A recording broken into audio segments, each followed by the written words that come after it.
What's going on there, jerk faces? It's your boy Andy, and you're watching Nocturnal Transmissions, brought to you by the Circle of Jerks podcast. It's a conversation you could be having during the day, but having at night. We're back. I know we missed out on last week. I really don't remember. You had family stuff. I was That's right.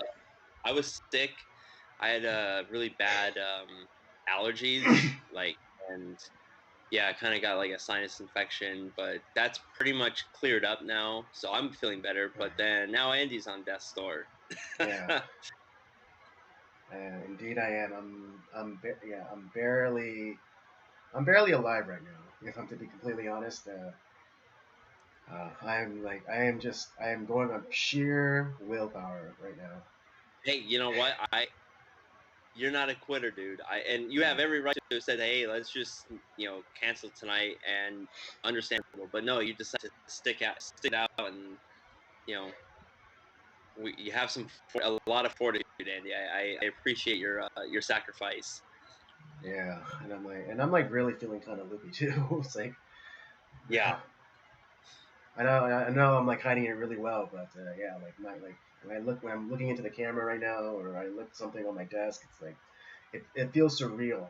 Like it's like not like. It's well, like you're probably all hopped up on medication and whatnot, so everything's kind of loopy. I mean, not on that much medication, but what is it? Yeah, I've been having a lot of really bad sinus congestion and really bad fever. Although the fevers come and go, so yeah. But well, and then part of it is like you don't know if it's a fever or not because it's 110 degrees outside, so it's. I know this is just like right now I'm like sweating, but is that because I have a fever or because it's just who I am normally? You know. But yeah, we got a lot of good stuff for you in store today. Of course, we have the movie reviews, and we're doing a little bit of a catch-up day, and finishing out last month's movie theme of military courtroom procedurals, or what was the acronym? What was the military acronym that I gave it? Oh, military MCP. MCP, yeah, that's right, MCPs. Yeah. Finishing that out with Hart's War, and then also starting off this month's theme, which is remind me again, Robert. Oh, the theme for this month is I forgot what I was going to call it, but it's essentially like I specifically picked movies that you had never seen, and but they were so it's an Andy's month. It's kind of like it's me choosing movies that I think Andy will like, and eventually I know Andy's gonna Andy will do one of these months for me, like where he'll pick the movies I've never seen that he wants me to see. So we'll it's Robert's picks for Andy. Word. But we'll be starting that theme for today with starting with the movie Lured, Lured, with Lucille Ball. Yes, shocker of shockers. And it's not a comedy. It's a a noir thriller. It's really good. Yeah, it was a little jarring because the only context I know of Lucille Ball is through her comedy. Yeah, it's and, everything here she is playing a more serious character, and kind of really given the giving her the license to really stretch her legs out, as it were. Yeah, I mean her snarkiness is still there somewhat, but it's more of a serious snarkiness. Right. It's like it's not as playful as we are familiar with from like the I Love Lucy show. This was and let me tell you, she is quite the looker. Man, we'll talk a little bit about Lucille Ball when we get to the movie. But I was just like, both of us had never seen her outside of I Love Lucy or her comedy. So this is a nice treat, and I think a lot of people who are fans of her mainly know her from the I Love Lucy shows. So I think this will be a nice treat for everybody. Absolutely. But But should we start with should we finish up last yeah, week's let's wrap up that MCP month, and then did not have a nice sandwich. yeah, there we go. Nice shit sandwich. Nice shit sandwich. All right, let me hit y'all with the synopsis for Hart's War. Uh, okay, Lieutenant Tommy Hart is a second-year law student who was enlisted as an officer's aide in World War II due to his father's political pull. When he is captured and thrown into a German prisoner of war camp, top-ranking Colonel William McNamara assigns him to defend Lieutenant Lincoln Scott, a black POW accused of murdering a fellow white prisoner.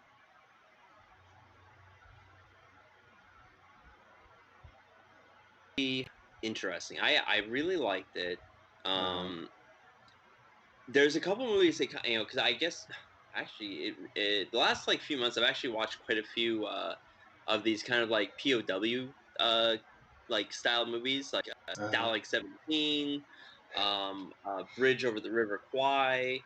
And this movie actually reminds me a lot of Stalag 17 because there's a pretty. It's not really a war movie per se, but it's really more of an investigative type of movie. Like it's interesting in that way, um, and in a lot of ways, I think we are in we are as the audience, we're really put in the shoes of the of Colin Farrell's character, where we see his kind of like we're following him, and uh, the only thing that we missed though is when he's initially captured and kind of put through like some and it kind of glosses it's kind of it doesn't show all of what happened to him obviously other than a few things, and then all of a sudden he's in that camp. But when he's questioned by Bruce Willis's character Yeah. about like what he went through and like who how he arrived there, all this stuff, and he's like he already's like, oh, this is bullshit. Like he did not hold out during his The interrogation. interrogation, yeah. He suspects that like it's like, no, this you gave up something, Right. and Yeah, and I thought that was very interesting because like up until that point they're very genial towards Colin Farrell's character, like giving him packs of smokes and whatnot. It wasn't until he was when Bruce Willis's character was debriefing him about the interrogations that yeah, he knew that something was up because because Bruce Willis he I'm sure all of them faced down the interrogators, um, and what was it there are levels to the interrogators. So like the one that Colin Farrell dealt with, that was just level one, and that's kind of like the carrot interrogator. It's like, oh yeah, just give me just point somewhere on the map. I'll give you back your shoes, or point to somewhere on this map, and I'll give you a can of spam. Um, yeah. I and then mean, of I course, think and then progressively it gets much worse and worse and worse. yeah. And I think like that for the most part, like everyone like knows that like everyone has their breaking point. Like Mm-hmm. it's like they're of what they can actually take. But Mm-hmm. most of those guys held out probably a hell of a lot longer than him. Where it's like, oh, it's like, oh, mercy. It's like Yeah. I don't have my, it's a little cold and I don't have my shoes. It's Right. Yeah. I mean, like even though his insistence that all he gave them was name, rank, and serial number. but Um, that wasn't the case. yeah. And later on in the movie we're actually shown that scene where he did get he shows him giving up some strategic locations. Mm. And so in a lot of ways, that, and we don't see that as like, oh, it's, we kind of see Colin Farrell's character is like, man, that's, dude, you suck. Yeah. Like, we're not like rooting for him. It's like, man, you did great, man. Yeah. It's It's like, like oh you're man, you still pushed out. holding out your people. Yeah. Um, but this movie offers redemption, and Yes. that's what I really love about this movie is there's a redemptive factor to it where there's this case where um, it's the I always forget his real name, but like he was the original War Machine. He was Tony Stark's friend. Yeah. Terrence Howard. Clarence Howard, thank you. I can never remember his damn name. Anyways, Clarence Howard's character is accused of murdering somebody in the camp. Like uh, I don't remember. Was it a German soldier or was it another like American soldier that he was suspected of No, it killing? was it was another American. It was another POW. That's okay. Um, That's right. Yeah, but it was one that yeah. was kind of being racist towards this to Clarence Howard's characters allegedly, um, and but based off the and he Colin Farrell is charged by Bruce Willis to you're going to defend this guy, and there's going to be a trial, and we had to get this done quickly. So it's like you get your stuff in order, get your investigation done, and we gotta roll with this because they're gonna Right. And if we then don't. what is it? Everything like about this like from the outside perspective, it seems weird because Yeah, it almost seems like Bruce Willis is trying to get Terrence Howard's character killed yeah, by and well, having first by having Colin Farrell's character represent him, knowing that he's only had 2 years of law school experience, right, and and like the prosecuting lawyer as an actual lawyer, and yeah, so and you see, it's like everything just seems like Bruce Willis, like, man, he either really hates this guy, like he's kind of a racist or whatever, yeah. or the fact that like he just doesn't give a shit, or he just hates like both these guys for some reason. Mm, But that's obviously like that's not the case. This trial is a sham. It's a sham trial essentially. right. It is. Well, not in the way that you would expect. It's not a Um, kangaroo court. yeah, There's a reason. it's yeah. It's a The stage. trial is a distraction. It's theater. Yeah. It's to misdirect the Germans, into like what they're doing. That they've been digging tunnels and like kind of making a whole network for them to allow them to escape. Mhm. And and because the reason like uh, Colin Farrell is held in the dark is because they know that if under penalty if he's tortured, he's going to give the whole thing up. So they kind of like keep him in the dark. Right. I And mean, yeah. in He's a kind lot of of has a reputation, so right. it's like, oh, But as this the audience, guy. we're kept in the dark too because we're following his character. Mhm. And the reality is that like and here's where the redemptive factor comes in is that Colin Farrell's character like because he's actually a really good investigator, Mhm. um, and he finds out like what's actually going on. It's like, and he sees like I see what's going on, and he's actually when the kind of the climax of the movie hits, he's like, you know what, I'm gonna sacrifice myself to make sure that these guys get out of here.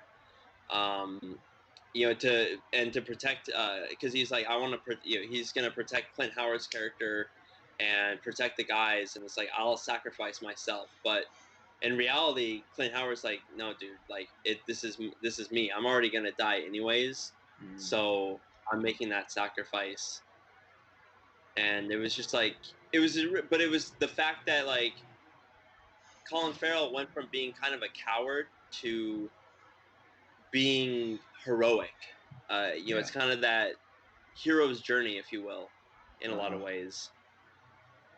Yeah. I mean, because up until that ambush at that checkpoint, he was just like in his ordinary world, and then you know, once his Jeep got shot up, and Yeah, he got he ended up in a ditch somewhere. He entered a new world, right. Well, it's and no, and because I mean, because it's even stated that like he wasn't he wasn't a frontline soldier. He worked in the rear. You know, yeah.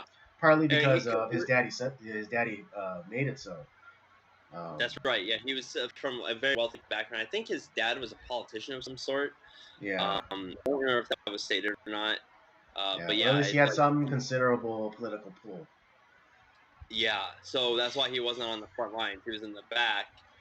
But due to circumstances, like I said, when you're part of the army or the Marines, like it doesn't matter whether you're on the front lines, or somewhere in the middle, or kind of back home. You have to be ready for combat at all times, and clearly he wasn't. But he got a rude awakening right away. Hmm. Indeed. But I'm trying to think of because I watched this movie at the beginning of the month because I thought maybe that's what we were going to start with. So it's been like about a month since I watched it. Uh, Um, I'm trying to remember if there's any like scenes that really stood out to me, but I mean, obviously, to me, like the climax. There's a lot of movies I think that this movie was definitely influenced by, which in a good way. Not that it's like it's trying to rip off of the success of other movies, mm, but you have a lot of like The Great Escape in here. You have right. um, a lot of like that Stalag 17.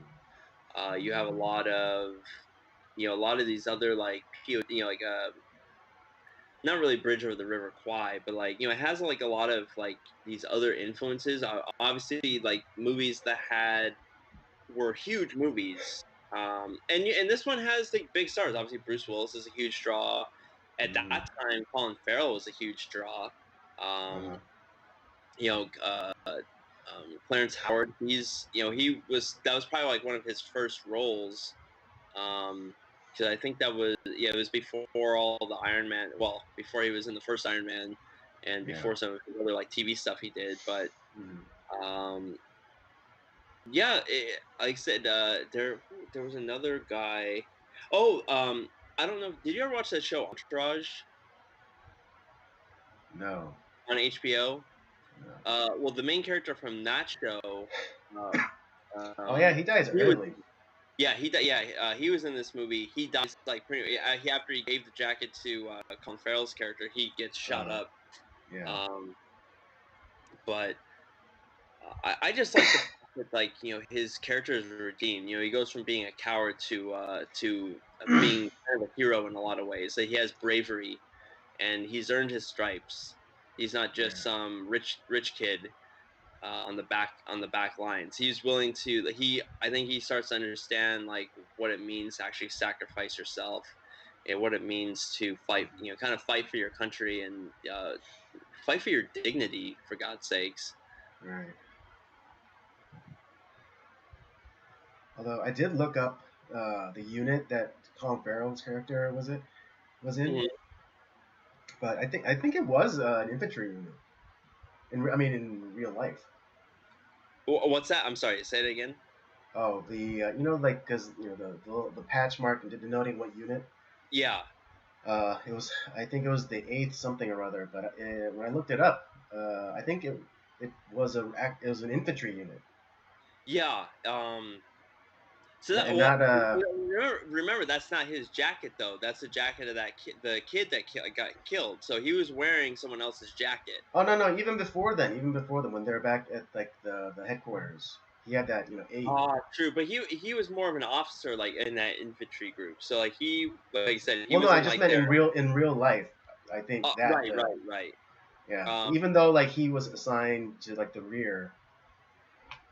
Actually, that's now that it brought something else to mind that I think is also interesting. So Bruce Willis's character, his insignia is the like the diamond with the Yeah. red one in there.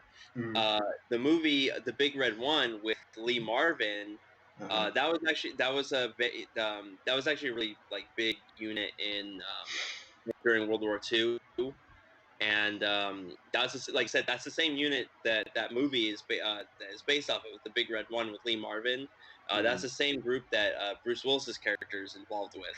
Mm. So I thought that was kind of like another nice World War II touch. Uh-huh. At least, as far as like movie goes, like I don't know too much about that unit, like what their exploits in World War II. Though I could probably find it pretty quickly.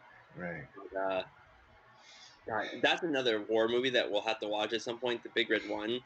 That's a rough movie. Mm. Not I don't quite think as I've bad ever as seen that one. Saving Private Ryan, but it's man, it's rough. But in a Mm. good, it's a great movie. It's rough. Mm. Okay. Um, that's really all I have to say about Hart's War. Okay. It's like I said, it's not too long of a movie. It's very succinct. It's intriguing. Like I said, you're on it's a fun journey. I really enjoyed the movie. Um, I think it was pretty well cast, to be honest. And Mm. it's not like your typical war movie. It's not like you're not. Yeah, there's some bloodiness. There's some battling. There's some battling going on. But Mm-hmm. really, like you're investigating. You're trying to figure out what's actually. You're initially thinking that it's one thing that you're working. You're dealing with this case, and you're trying to figure out what's going on. But in reality, there's something really. What's really going on is something. Is something much more important, and it's fun uncovering those parts of the onion that you're given. Yep. All right. Let's give our reviews then, or let's give our rating. And Um, I'm gonna give this a solid 3.5. mm, yeah, that's what I was thinking as well. Yeah, it's not like and that's not a. I think that's very fair for this movie. Mm-hmm. Um, it has Yeah, because it like is like a slower burn, and I mean, not that you know, because it's a slower burn that it merits that uh, lower rating, but it is what it is.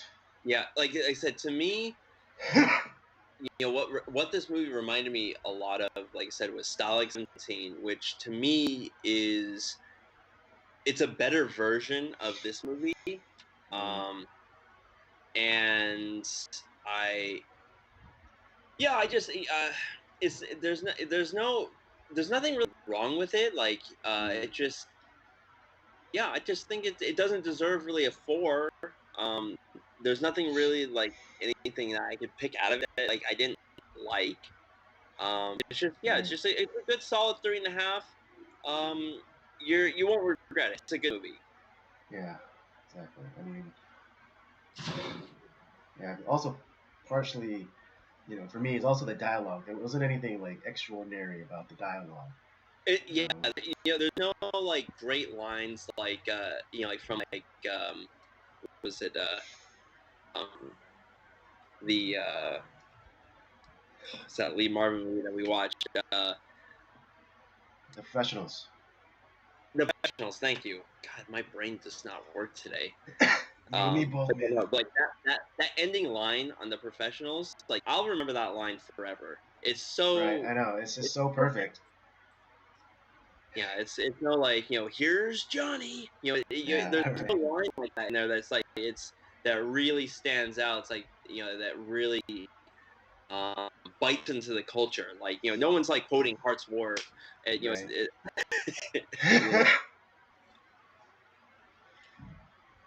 but it's still a good movie. It's still worth watching. Yes. And I think it's a it's like I said, it's worth it. It's good military court stuff too. They deal with a lot of um, military justice. The book of military justice.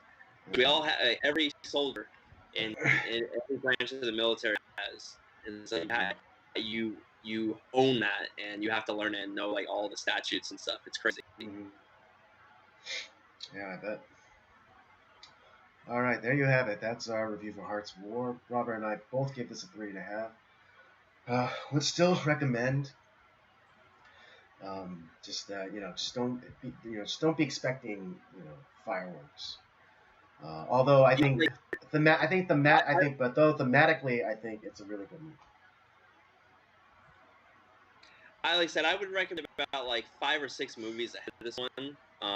But it's still decent. It's still decent. Yeah. Indeed. All right.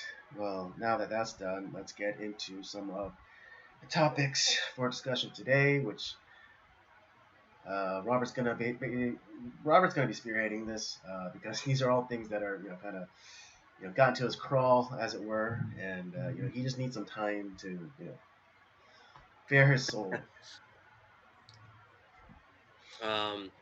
So let's start off with the if for you baseball fans out there, and obviously I'm wearing my cap in mourning for the Cleveland Indians because they are. Yeah, where's your black stripe?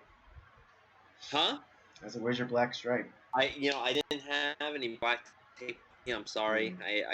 But I didn't want to cover up Chief Wahoo because it's like I want to celebrate Chief Wahoo and the Indians. Because you don't name something that you after something that you hate. It's you name something out of respect and out of admiration for something. We're not celebrate. We're not like mourning the loss of the Cleveland Hitlers or something like that. It's not. It's or the Cleveland Mao Zedongs. It's like we're not like naming our baseball franchises off the things that we hate. So this past week, actually maybe it was a couple weeks ago, but like now, like the announcement of the name change came a few weeks ago, and then finally it's not going to be the Cleveland baseball team like stupid Washington Redskins turning to the Washington football team because they're too stupid to come up with a new name. Right. But I'll get to the reason why the name change is stupid to begin with, but here's the thing with the Cleveland, they've been the Indians since it's been over a century. Like, it was the early 20th century that they've been the Cleveland Indians. I think it was like 1905. So it's been a long time. So that team has been in existence forever. But the thing is, before they were the Cleveland Indians, there was there was a couple of different team names that were in Cleveland because there was a few different baseball teams, from different leagues. But I think that there was they were the Cleveland Naps, and I forget. I'm kind of forgetting like the origin of that name. But another very famous, albeit maybe more infamous because the team was absolutely terrible. They were awful. And that actually would be an interesting story to talk about another time because they're terrible, not because of their own ineptitude, but their owner was essentially owned two teams, and he put all his good players on one team and took all the shitty players and dumped them on this Cleveland team, the Cleveland Spiders. But there was a lot of history with the Cleveland Spiders. They from essentially the beginning of baseball, like, or near the beginning of which was 1870s.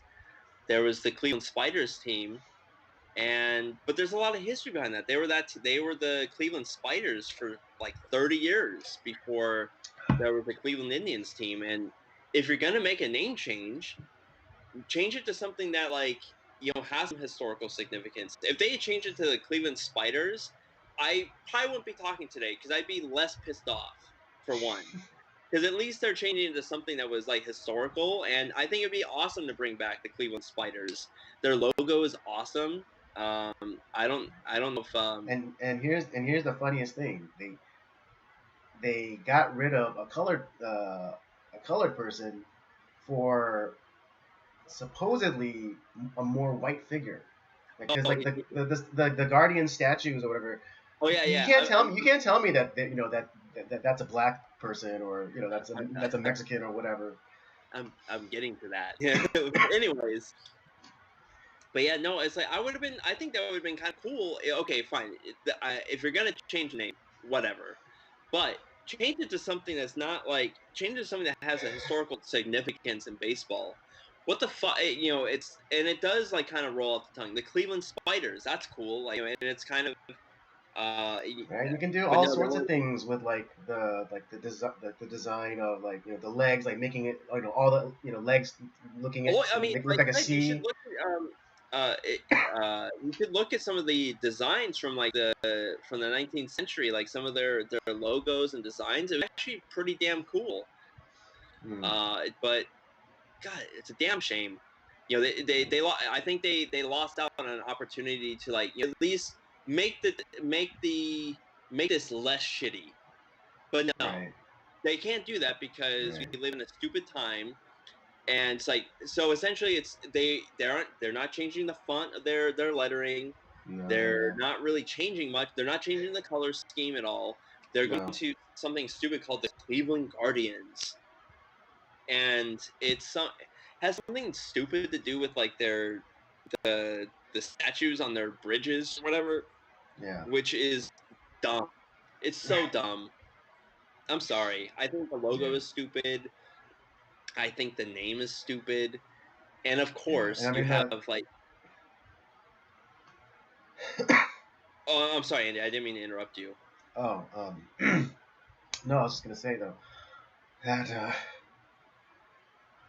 what is it? Like that video you sent me, of Brian. What was it? Was it Brian Williams? Notorious player Brian Williams. Yeah, Notorious Liar Brian Williams, and with that video narrated by Tom Tom Hanks, Hanks, the whitest man on the the planet. whitest man on the planet. It's so funny because Brian Williams said like if because Tom Hanks is good, it's good. You Say, know, the whitest guy on the planet is good. Okay, great. Um, but oh God, I lost my train of thought. it's just like it's Oh, when oh, I oh, oh. watched They're that talking video. about how the history they could be proud of. Of the team. It's like they don't even know the fucking history. If they like Wait, went through and understood like what the history of the Indians' name was, people would be like, oh wow, that's pretty awesome. Because it was because it was what was it? It was an Indian on the team. yep, The first Native American to be on a professional ball team, yes, and the owner wanted to name it after the Indians, because he and was he good. because he was great. Again, you don't name things after that are shitty or that you hate. You just don't. And and, but that's the problem. Like you have like, and the thing is, the fans of the team that actually like they're season ticket holders. They're there every fucking day watching the Cleveland Indians. They eat and breathe Cleveland Indians baseball. They're those are the people that are clamoring. It's like we need to change this name. It's the same. It's we have these dumbasses that don't like baseball, don't give a shit about baseball, don't know about the history, don't care about the history about the team or about the team name. They just right, want to like get out it's there. a completely astroturf movement. So and instead of having a commissioner and a team owner with some fucking backbone, they cower and shrink, and it's like, oh, okay, if you're not gonna come to the Indians game, well, we'll change the team name. And it's like, so you're gonna get rid of 120 years of history of a team that has been yeah, they haven't won a World Series in a long time. They have now the Cubs have won. Right. They're the longest Finally. drought, which is kind of unfortunate. Uh, But you know what? I hope they never win again. I hope they never win, because they don't deserve it. No one. Honestly, if I was an Indians fan, if I lived in Cleveland and was a season ticket holder, the day that they changed the name, I'd be like, fuck this. I would have ripped up my tickets and never came back again. hmm. And it's like, fans of like the movie Major League, what are they gonna do? It's like, oh God, like are they gonna have to like, blur out the Chief Wahoo on the Right. uniforms? I think of all like the greats that played for the Cleveland Indians, like Jim Thome, Manny Ramirez, um, Satchel Paige, Bob Feller. I mean, a couple of those guys are dead now, but they'd be rolling around their grave knowing that the Indians changed their team name. It's fucking Yeah. stupid. Absolutely disgraceful. Like you said, you're getting rid of, like you said, like all this thing about, oh, we need diversity, we need all this stuff. It's like we're not making fun of Indians. We're not making we're not like you said, we don't name things after things that we hate or deride or we're like making fun of. It's not we're not joking about anything. It's we're naming it as something that we respect. That is, like I said, the owner back then, like it's like there was an Indian guy on their team that they named the team after, and he was good. And it's like, well, if we're gonna, you're so good, we're gonna just name the damn team after you. You are the team. And like I said, these people don't care about baseball. They don't care about the history. They don't want to know the history. They just want to change what they want to change because it hurts their snowflake feelings, or it's it infuriates me to no end. It's the same thing. Like the owner of the Redskins should have told them to go. Should have never caved at all. Because like No, I they said, shouldn't. I'm not a Redskins fan, but there's a lot of players. There's a lot of like history from the Redskins. It's like, man, it was a. And plus, they had to be honest, the color scheme for the Washington Redskins is probably the best in the league. It's really cool. That burgundy and gold is iconic. Yeah. Plus one of the greatest coaches ever to coach football was Joe Gibbs, also one of the greatest NASCAR owners too. And it's like, well, yeah, we'll just another team that was like named the Redskins for like nearly a century, and it's like, yeah, we're just fuck it, we don't Washington football team. You know what? I'll at least give Cleveland credit. They came up with a name and a logo. They did something. They didn't just name it baseball team. Just fucking losers. Washington still doesn't have the Redskins still do not have a team name. They're still football team. Yeah. Are they just gonna like? God, they're terrible, stupid. Yeah. And you know who else also doesn't give a shit about this? Indians. Yeah, no. What was it? What was the survey like? Native Particularly, Americans don't give particularly about the about the Redskin name thing. It's like yeah, we don't care. It's like yeah, and it actually like a survey actually proved the opposite, where they're like, oh, we really like it, or we like the name, or we think that that logo is really kick ass. Yeah, it's like wait, cool. We have a team that's named after us. Like, and a lot of them are like fans of the team. I know. It's like, how is this a They bad were. thing? People appreciating your not your culture, but an aspect of your culture. Yeah. And I mean, what is it? I think a Native American like was the one that came up with the design for the team. Yeah. Watch out, So, the Braves are next. They're I gonna know, be of up course there. they are. Any team with a problematic sounding name is on the chopping block. Yeah. But God, I'm just I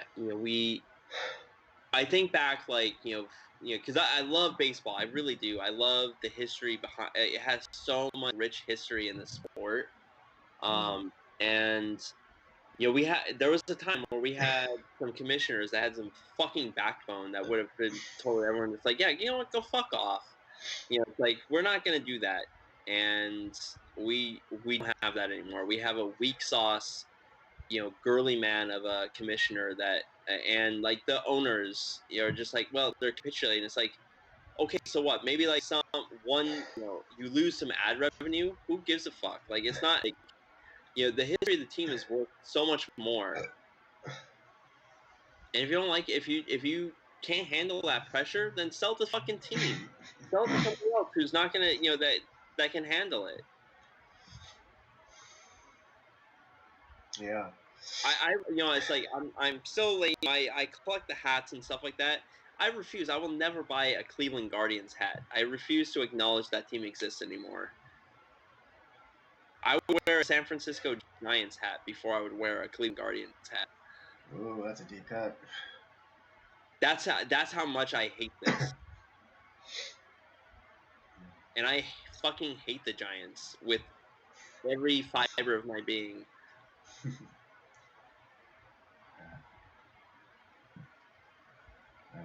But that's all I had to say about that. It just it infuriates me a lot. But God, I mean, just if you could have changed it to the Spiders. At least like say go from one team name to another historical team name. It just lost opportunity. But shouldn't have even taken place to begin with, to be honest. Absolutely. Absolutely. That's all I have to say about that. But we will keep the sports theme going on because I have another sports rant for not that I'm a huge fan of the Olympics because I'm just not. Right. Yes. Especially with God, this year is even worse. At least before, like I felt like people that were competing for our country that we are sponsoring to go and compete for the United States of America, in some semblance that they actually gave a shit about the country and like wanted to win for it. And we saw there was someone that won, I think today or yesterday, that it's like, at least there's still a few that love America. The woman that won in wrestling, her, like when she won the gold medal, God, I love the United States. The United States is awesome. I'm so glad that I get to compete for it and that I won for it. I'm so proud right now of this accomplishment for and that I could do it for my country. This is great. I was like, I didn't watch her competition, but you know what? I'm like, yes, thank you. Like, we have one that still loves the country, unlike our U.S. women's soccer team that like is getting their ass handed to them. They're not even. I don't even think that they're. I know they've lost out. They can't win gold because they've lost too much. Thank God. Yeah. And honestly, I'm actively rooting against them because I don't want those women representing our country because they don't like it. No, they hate the country.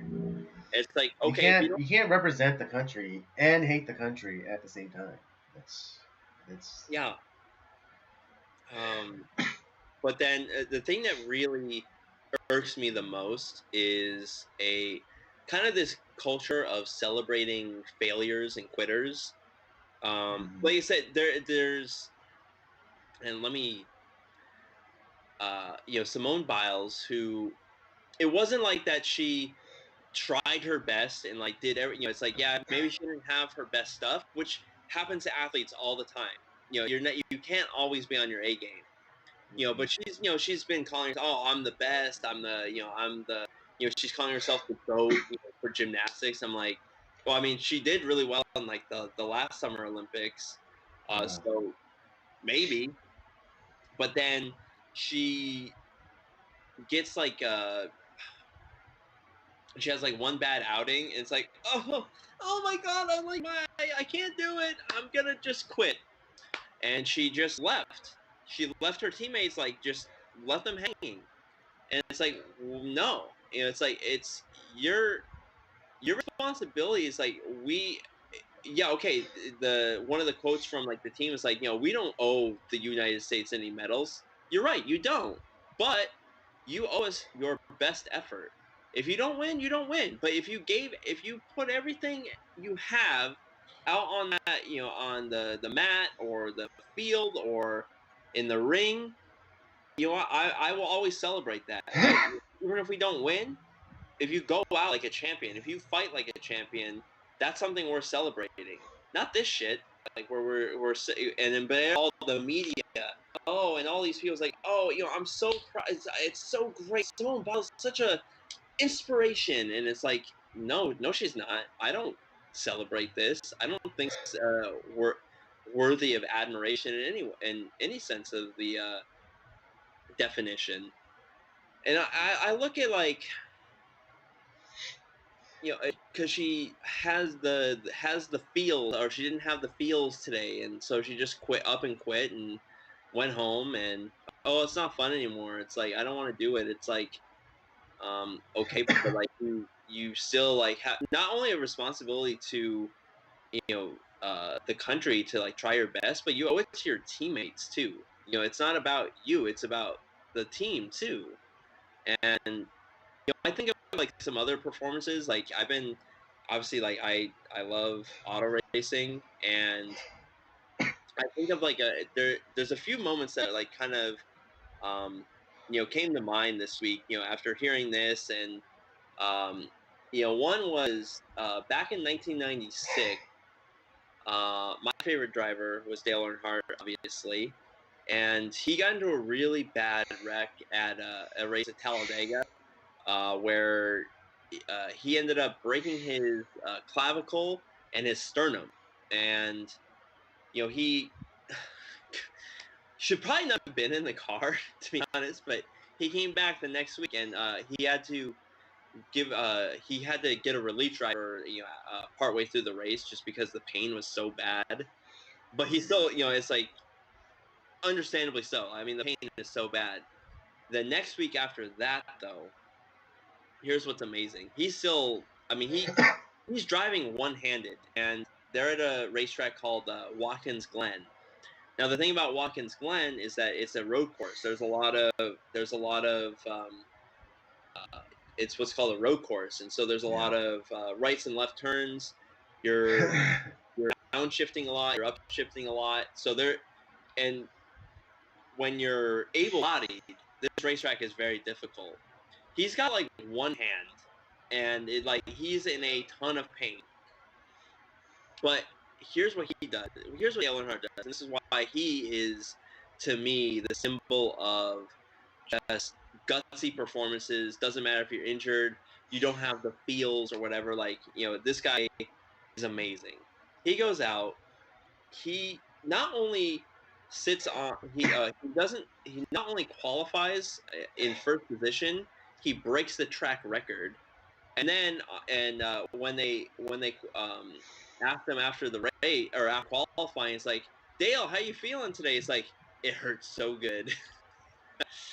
And then in the race, he a lot of people suspect it's like, he's gonna get out of the car, he's gonna need a relief driver.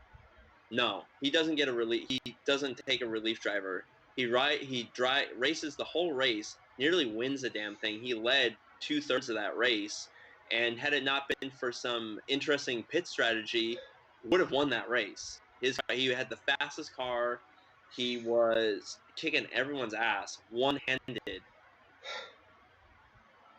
And there's a lot of like those moments in NASCAR where drivers are injured, or they don't really have a lot of good circumstances in their life, but they go out and they get in that race car, and they because it's not just them, it's their team, it's their sponsors, it's they're fighting for something more than just themselves.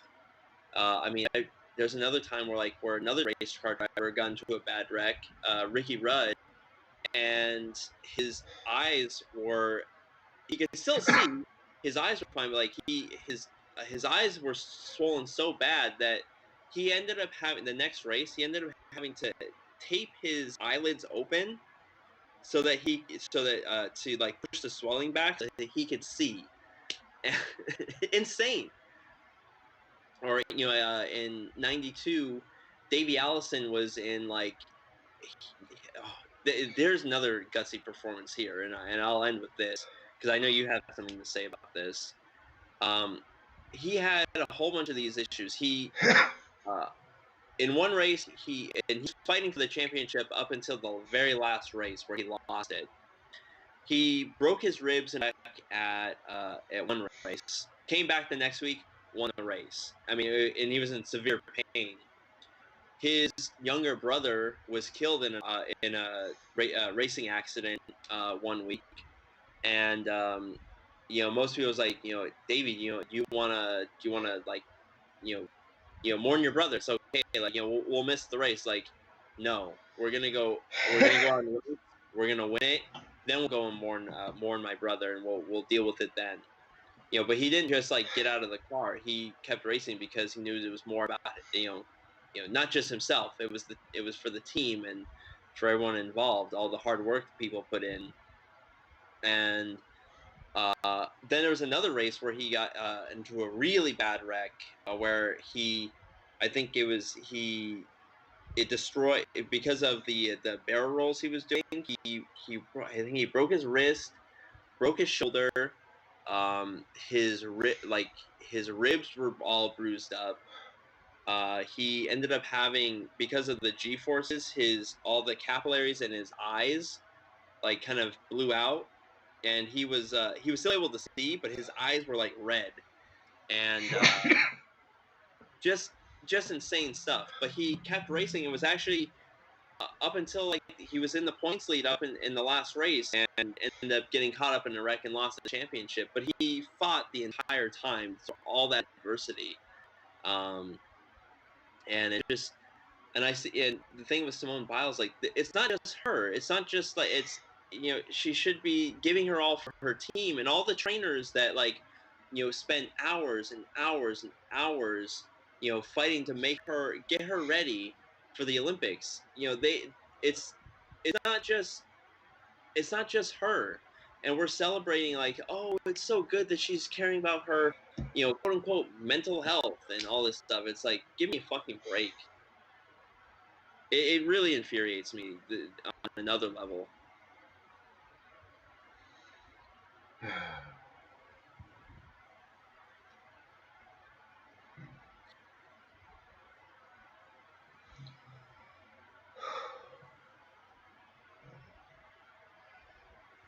Oh man,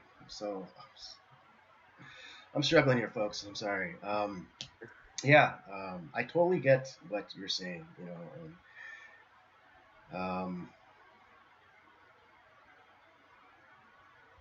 From the outside, it looks it's bad. From the outside, it's bad. I won't, say that's not. But you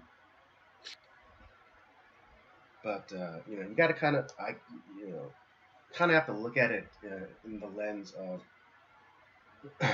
like all of like the pressure that's on Simone Biles. I mean, self-congratulatory as it is, her calling herself the GOAT, is not a lie. I mean, there are moves. Very good. There are moves that are named after her because she was the first ones to properly execute them.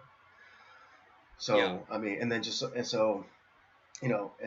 take today's like political climate, just kind of like the huge amount of clout that women, and particularly athlete women, are given. And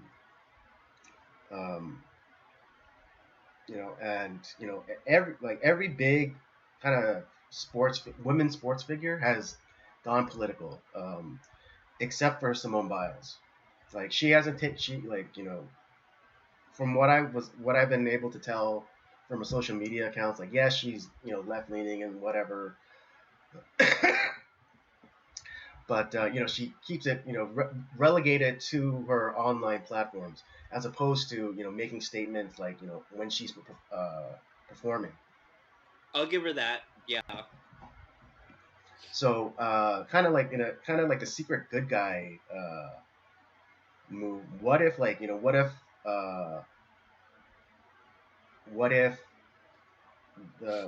her handlers came to her and said, okay, it's time to get political, and when you win this team competition, you're gonna make a political statement. You're gonna take a knee, or you're gonna raise the Black Power fist. even though it's like it was expressly forbidden by the Olympic Committee to to to uh, to make any form of protest during the like award ceremonies or whatever. And then you have like that one gymnast girl who kind of like skirted around it by adding the kneeling and the fist raising as part of her floor exercise. Yeah. So I mean, so what if like Simone Biles didn't want to do that? She didn't want to contaminate her gymnastics platform with like that kind of politics. The thing is, though, I don't. Everything felt too fuddled because they, in one sense, it was like saying like there was some sort of like kind of it was like aerial disorientation or whatever, like where it's Well, actual exactly. That's issue. why. That's why I'm thinking that this is genuine because the response was so muddled. Because the first they like try to put out an image of like the bandage around her ankle or something. Oh, she dropped out because of an injury or something, and then she came out and said like, oh no, I'm doing it for mental health stuff. I just So yes, I mean I understand. Like it's like, like fucking shitty. It's fucking shitty. in, Like I mean, you have like in 1996, Carrie Strug, with a fucking like sprained ankle, you know, jumped that, well, I forget what it was like. Was it a vault or yeah. she's And fucking stuck that landing. So I totally understand it, but I'm also kind of offering a different perspective. I just I see what you're saying, Andy. I'm sorry. I just don't agree. I really feel like the it'd be one thing if like she's like, you know what, I can't handle it. I'm just gonna I had to back out. That's and like but if that was all that happened, it sucks. But like okay, the I think what to me what the real problem is the celebration of the quitting. Well, I mean that's not technically on her. That It's you're it's right. it's That's it's the technically media. on It's the her. media, pushing her forward. Kind of make it's like it's the pit or the pit or the pedestal mentality. You're either like on the pedestal or you're in the pit. And right, before like she quit, she was on the pedestal, uh, and it's very easily for them. It's very easy to switch perspectives. I don't see it. I To be honest, like I kind of feel like she's a young girl who is kind of I think I just think that she just kind of quit. I don't think it had to really do with anything like that. Yeah, maybe she never got like political during like sports competitions, but there's a lot of people that hadn't done that up until like recently. Hmm. So I I don't know, but see think like about but think about all the times since then. Like even like prior to the Olympics, like she had every opportunity to make some sort of leftist talking point uh,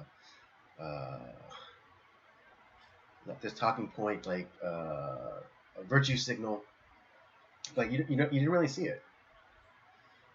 I mean, like I went onto her Instagram, and like the most I saw was a picture of when Joe and Kamala won, and that blackout Tuesday or whatever.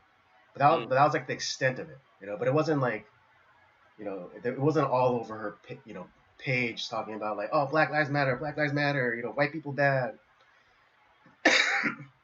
So part of me maybe thinks, so part of me thinks that Simone Biles is kind of a normie. kind of a normie. Yeah, like she's like aware of these things, and I think some of her like handlers do eventually want her to go like full like political, you know, take the knee, raise the fist, that kind of thing. Mm. But yeah, I think and I think like this was her way out to be like I'm gonna control my career, I'm gonna control my destiny. Okay, I don't necessarily agree, but I I respect your thoughts, Andy. Yours is a unique perspective that I have not heard yet.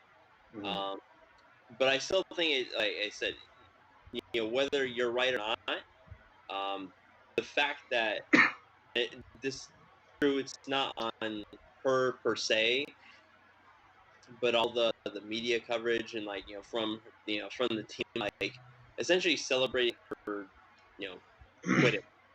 It's like it's a great thing that she's quitting, and it's a great thing that she's caring about herself. Yeah, I mean, it's like your entire job is to care about yourself. It's like it's called training. It's not not just your body, but your mind. You know. Oh, I mean I understand that part too, but like it's not just her alone. It's Mm. Oh but yeah, for in this particular instance, because it was a team event, and it basically it hosed the rest of the team. yeah, But that's I the think thing. I think they still got gold, silver. Yeah, but Um, it's a team event. But think about like okay, you're thinking that like some of the trainers got in her head that like oh she needs to get political, but mm, let's say that's not the case, right? okay. How many hours do you think that those trainers put in to get her ready for the Olympics? Years. Yeah, yeah, They've been training since the last Olympics. I right. guarantee. How many nights did they like not get to see their families? That they didn't get to like do what they wanted to do. They were working hard to get her ready for that, Mm, and she up and just quits. That to me would be a huge slap in the face. Like I would never work with her again. mm, It's one thing if like she fucked up or like she had an injury or like she did her best but like she didn't end up winning. I can deal with that. That's fine. That happens all the time. It's sports. It's not a it's competition. Things like that happen. But the just up and quit after I mean all that effort, all those years of training, and like you give up after what like one event. I would be fucking furious if I was her trainer. If they are like some if it's not like what you're saying. mm. But like I said, I understand your point of view. It is kind of interesting. You're the only person I've heard talk about that, and Mm. I could see that as a possibility. But yeah, that whole situation just kind of like made me kind of annoyed. Mm. But that's all I had to say about that situation. I'm very happy that the U.S. women's soccer team is getting their ass handed to them. I hope they don't win any medals, and Mm. I hope they are humiliated, and we never have to hear from them again. Right.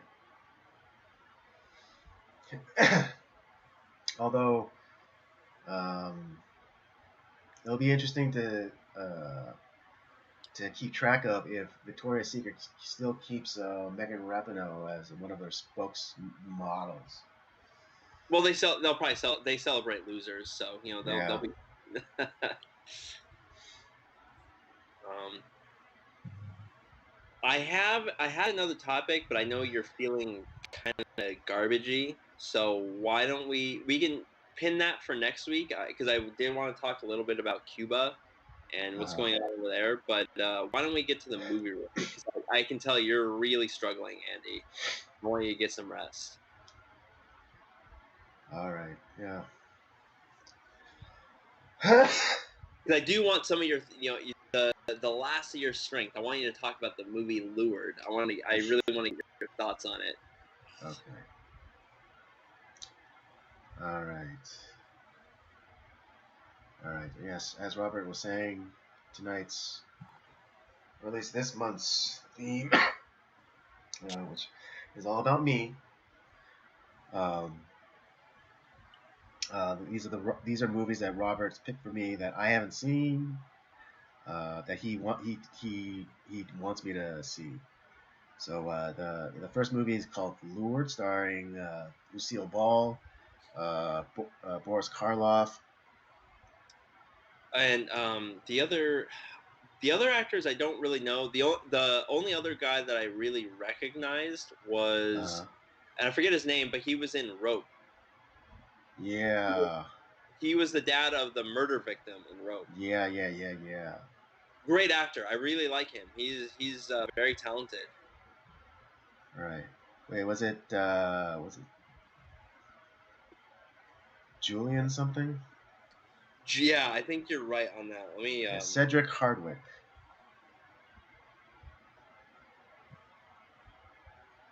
Okay. pull up.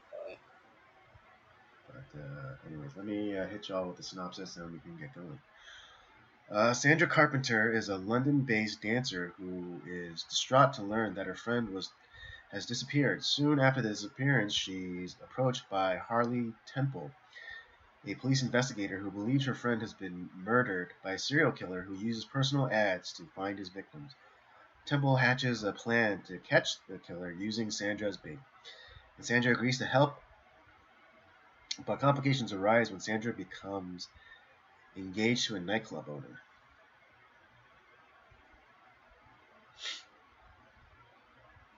Good choice for you. Yeah, I really I enjoyed this movie. Yeah, it I know we didn't review it, but you and I both watched it. But it reminded me of that movie with Al Pacino. I'm trying to think of the one And with the court movie. no. The one where like there's a serial killer that uses like the personals. Did we watch this? Maybe I'm Yeah, drawing a yeah, blank with Al Pacino. yeah. Al Um, Pacino. John Goodman's in it. that you're Sea of right. Love. Sea of Love. That's right. Sea of I Love. almost forgot about that movie. You're right. This Yeah. does. You know what? I bet you. I highly bet you that that Sea of Love was definitely influenced by Lured. Mm-hmm.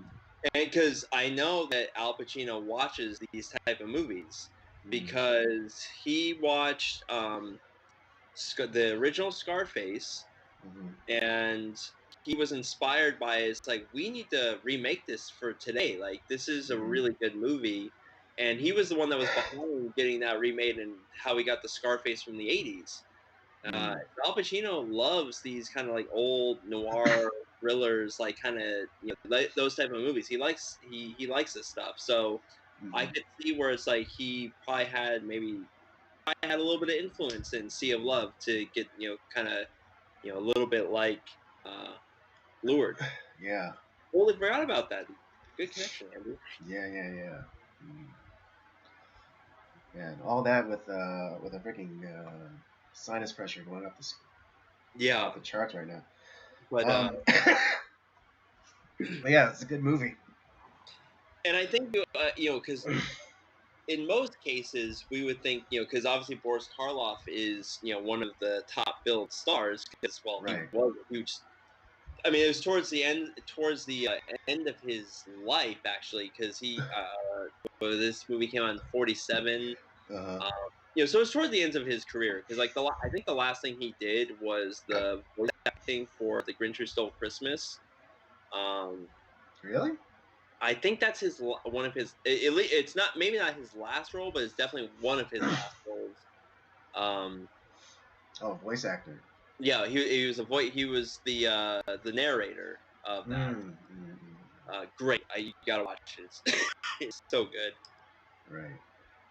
But the what I liked about this was we get to see Lucille Ball in a kind of in a thriller, and the with Boris Karloff kind of being somewhat like top billed, we would think that he's like the bad guy, but Right. he's not Yeah, and there's really. like a little bit of a red herring situation in like the middle of the movie to kind of distract us, but which I thought, to be honest, I like that. I like that they Uh-huh. did that because I think it would have been too on the nose to make him like the big bad.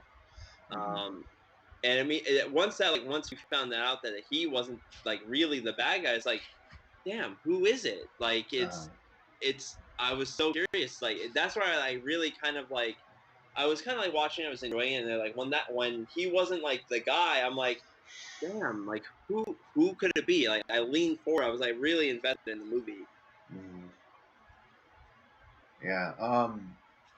And interestingly enough, I was also reminded of another movie we watched together, Burning.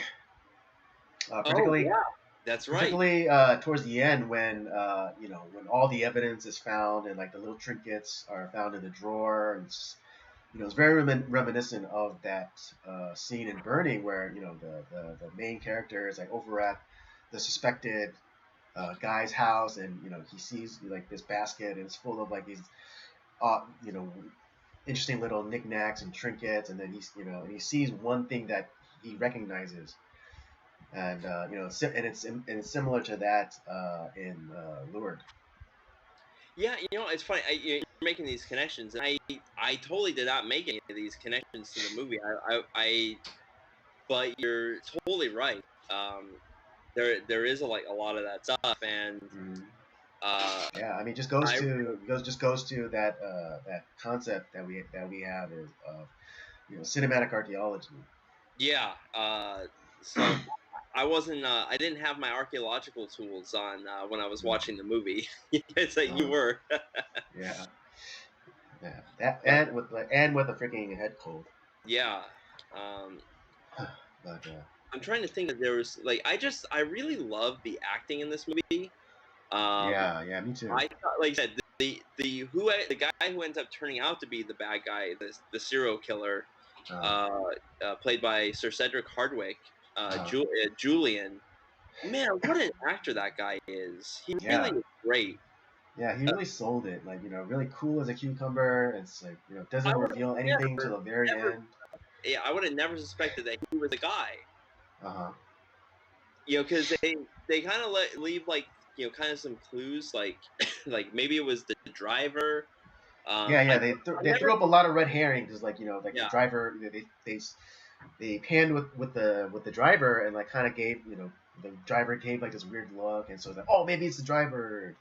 yeah. Like I this, never believed just it kind was. of throwing these roadblocks at the audience, trying to trip Yeah, them up. I never really believed that it was like her love interest. Like I Right. didn't believe it was him.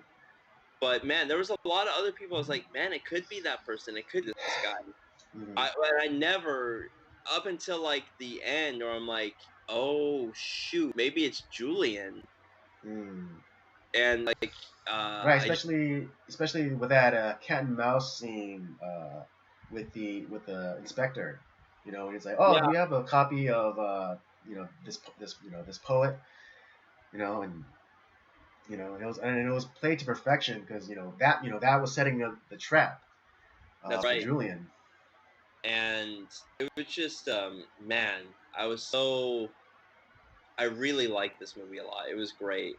Hmm. Um, and because for most people, we know Lucille Ball is obviously her claim to fame is really I Love Lucy. Like that was such Right. a Yeah, revolutionary and I mean, yeah, show. she had a career like doing vaudeville and things like that. And, Yeah, it's like no one really remembers that she was one of the original Goldwyn girls from MGM.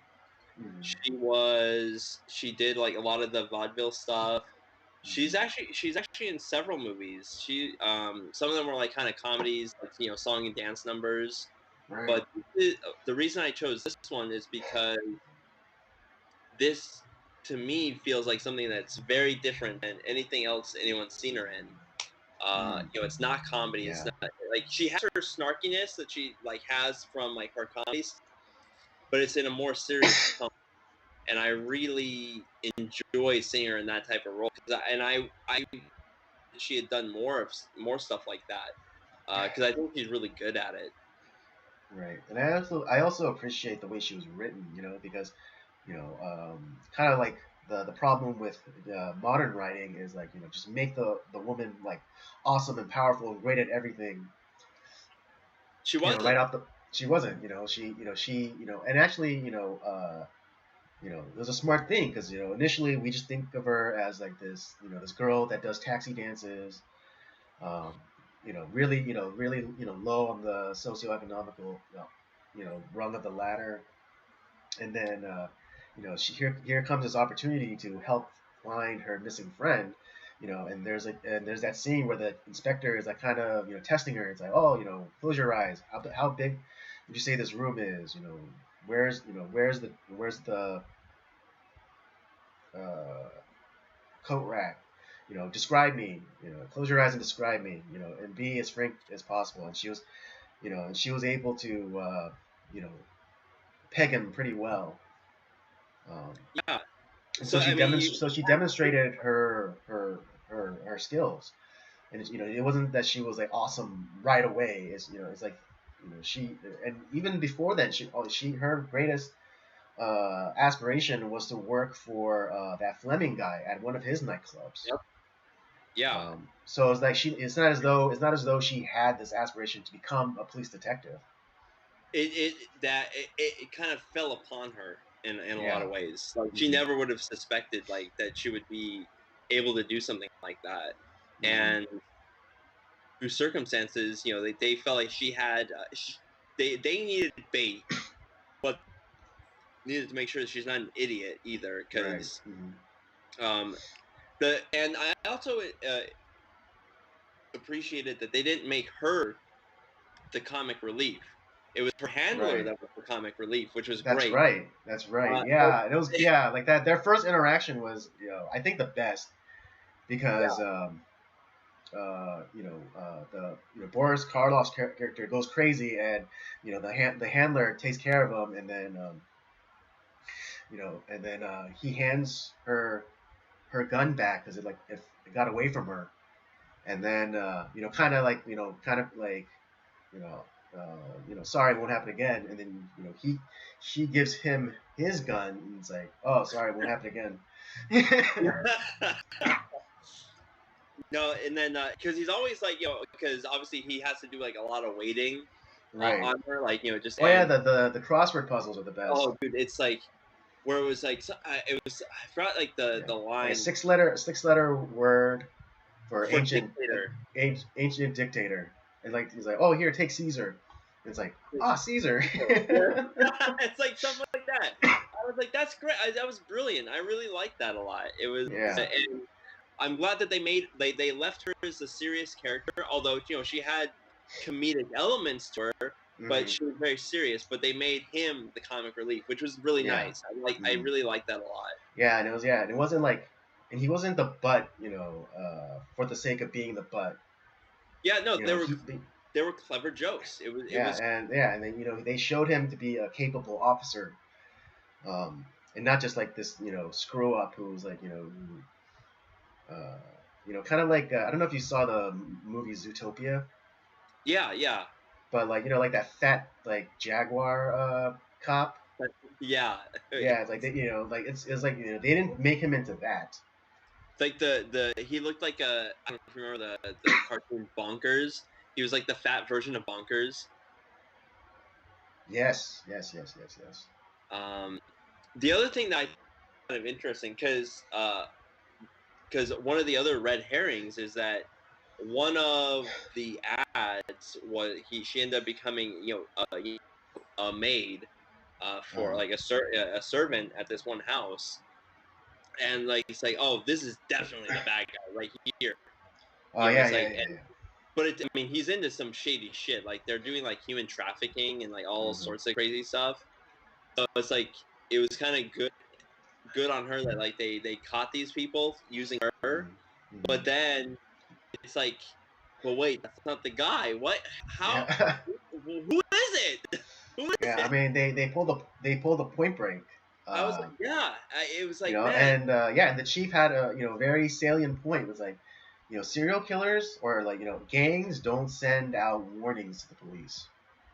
that's right. Yeah, And so it's like, oh wow, so it was this big criminal cartel thing that was behind all the abductions or whatever. But it's like, but then the chief went and was like, oh, gangs don't warn the police of the bad things that they're doing. Yeah, it's just like, man, this was. I think this is a hidden gem, because I guarantee there's a lot of people that have never seen this movie, never heard. And I'm really glad that you liked it. I really liked it a lot. And me, I love these kind of like black and white, noir thrillers. Like it excites me. Mm-hmm. Absolutely.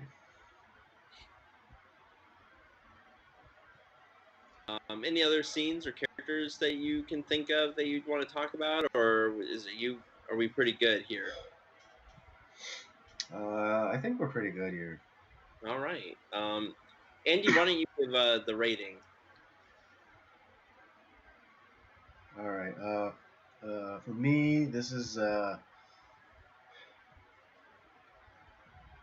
easy 4.5. Dude, we're at least in this case we're on sync with the movie reviews, because I'm also giving it a 4.5. I really love this genre a lot. Uh-huh. I like these kind of like dark noir thrillers, old black and white. But this one is, I think, pretty unique. It's very well written, well cast, with like really not a lot of super well known actors outside of like Boris Karloff and Lucille Ball. I mean, obviously everyone knows those guys, but Right. I don't think a lot of people know about Sir Chadwick Hardwick, or Sir Hardwick. The guy is a brilliant actor. I would like to actually see him in more stuff. I want to see like some more of his films. Mm-hmm. But yeah, everyone was well cast. The inspector was well cast. The handler was well cast. Mm-hmm. The dialogue was just brilliant. The writing really was great. And glad I heard about this movie. Glad I watched it. Glad I introduced it to you. Indeed. This will definitely be one I watch again. Word.